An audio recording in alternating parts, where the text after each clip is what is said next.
सुखसागरमधील जडाबाई English स्कूलमध्ये आषाढी वारीनिमित्त पालखीचे आयोजन करण्यात आलं होतं।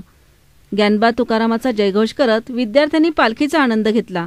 वारकऱ्यांच्या पारंपरिक पोशाखात हातात टाळ, कपाळी गंध लावून संपूर्ण शालेय परिसर भक्तिमय झाला होता। शालेय उपक्रमात दरवर्षी अशा कार्यक्रमांचं आयोजन केलं जातं। विविध उपक्रम राबवले जातात।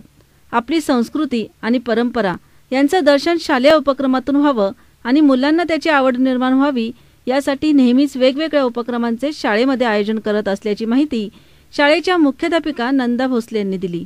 या पालखी सोहळ्याचं निमित्त असं होतं की मुलांना महाराष्ट्रातील संस्कृती, त्यांची रूढी, परंपरा या सर्वांची माहिती मिळावी। इंग्लिश मीडियमची शाळा असून पण हा उपक्रम करण्यामागे कारण हे असं आहे की महाराष्ट्रामध्ये महाराष्ट्र जर खरं जाणून घ्यायचा असेल तर त्यासाठी पालखी सोहळा हा आवर्जून बघायला हवा।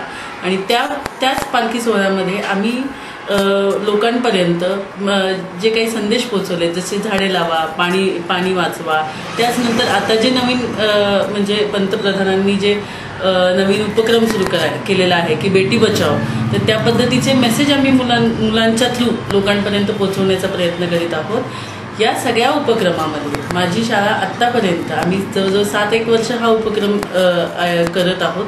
या उपक्रमामध्ये आम्ही पालखीच्या सोहळ्याच्या मार्फत लोकांपर्यंत संदेश पोहोचवत आहोत। यामध्ये आमच्या संस्थेचा तसेच आमच्या अध्यक्षांचाही मोलाचा वाटा आहे। या कार्यक्रमात संस्थेचे अध्यक्ष प्रमोद कुमार दुगड तसेच सर्व शिक्षक, शिक्षकेतर कर्मचारी आणि विद्यार्थी मोठ्या संख्येने उपस्थित झाले होते। सी मूव्हीज अँड न्यूज साठी प्रतिनिधी सज्जाद सय्यद, पुणे।